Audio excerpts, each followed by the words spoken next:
जय श्री कृष्णा। राधे राधे। आइए सुनते हैं गुरुवार व्रत कथा। गुरुवार के दिन भगवान विष्णु की पूजा की जाती है।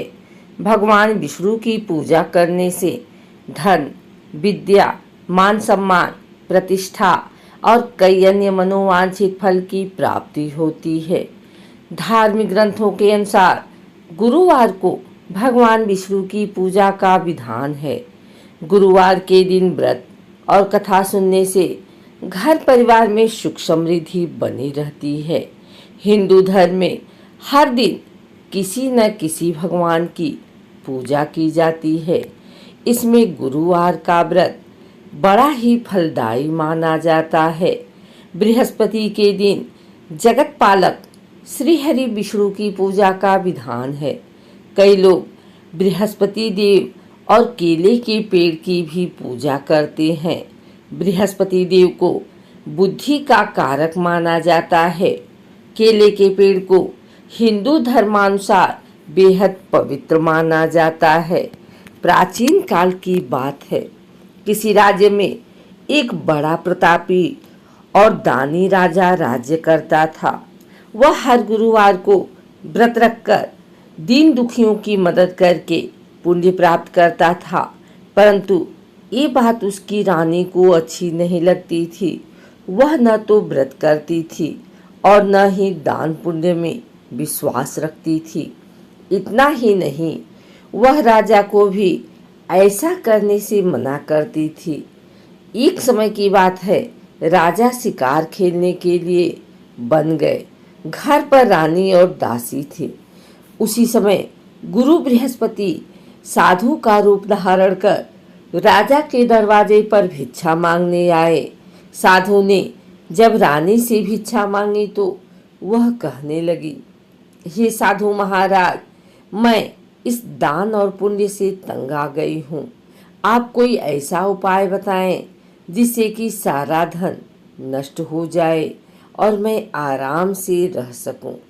इतना सुनकर बृहस्पति देव ने कहा, हे देवी, तुम बड़ी विचित्र हो।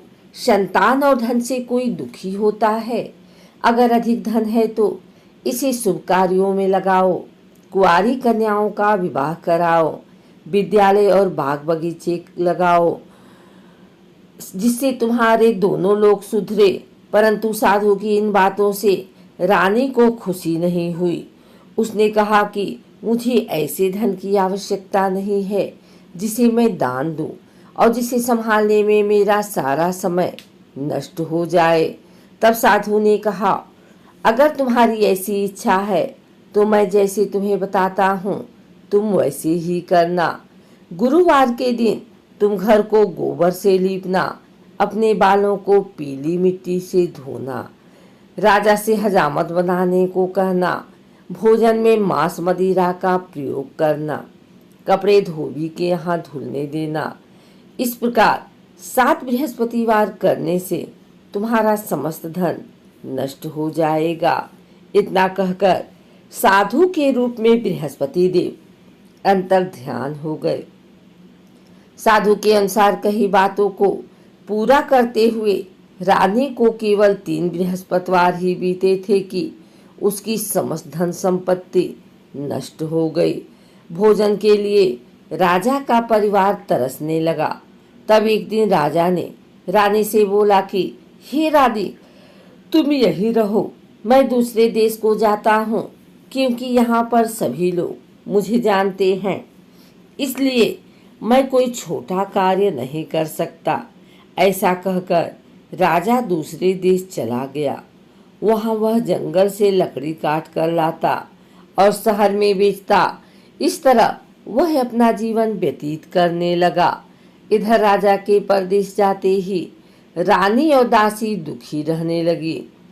एक बार जब रानी और दासी को 7 दिन तक बिना भोजन के रहना पड़ा तो रानी ने अपनी दासी से कहा, हे दासी, पास ही के नगर में मेरी बहन रहती है। वह बड़ी धनवान है। तू उसके पास जा और कुछ ले आ ताकि थोड़ी बहुत गुजर बसर हो जाए। दासी रानी की बहन के पास गई। उस दिन गुरुवार और रानी की बहन उस समय बृहस्पतिवार का व्रत कर रही थी तथा कथा सुन रही थी। दासी ने रानी की बहन को अपनी रानी का संदेश दिया, लेकिन रानी की बड़ी बहन ने कोई उत्तर नहीं दिया। जब दासी को रानी की बहन से कोई उत्तर नहीं मिला तो वह बहुत दुखी हुई और उसे क्रोध भी आया। दासी वापस आकर रानी को सारी बात बता दी। ये सुनकर रानी ने अपने भाग्य को कोसा। उधर रानी की बहन ने सोचा कि मेरी बहन की दासी आई थी, परंतु मैं उससे नहीं बोली, इससे वह बहुत दुखी हुई होगी। कथा सुनकर और पूजा समाप्त करके वह अपनी बहन के घर आई और कहने लगी, हे बहन, मैं बृहस्पतिवार का व्रत कर रही थी। तुम्हारी दासी मेरे घर आई थी, परंतु जब तक कथा होती है तब तक न तो उठते हैं और ना ही बोलते हैं, इसलिए मैं नहीं बोली। बताओ दासी क्यों आई थी? रानी बोली, बहन तुमसे क्या छिपाऊं, हमारे घर में खाने तक को अनाज नहीं है।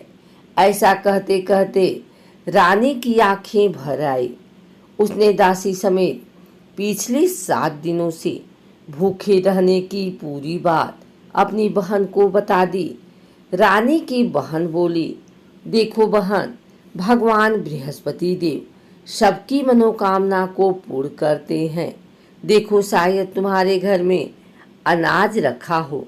पहले तो रानी को विश्वास नहीं हुआ, पर बहन के आग्रह करने पर उसने अपनी दासी को अंदर भेजा तो उसे सचमुच अनाज से भरा एक घड़ा मिल गया। यह देखकर दासी को बड़ी हैरानी हुई। दासी रानी से कहने लगी, हे रानी, जब हमको भोजन नहीं मिलता तो हम व्रत ही तो करते हैं, इसलिए क्यों न इनसे व्रत और कथा की विधि पूछ ली जाए ताकि हम भी व्रत कर सकें। तब रानी ने अपनी बहन से बृहस्पतिवार व्रत के बारे में पूछा। उसकी बहन ने बताया, बृहस्पतिवार के व्रत में चने की दाल और मुनक्का केले की जड़ में अर्पित करें तथा दीपक जलाएं, व्रत कथा सुने और पीला भोजन ही करें।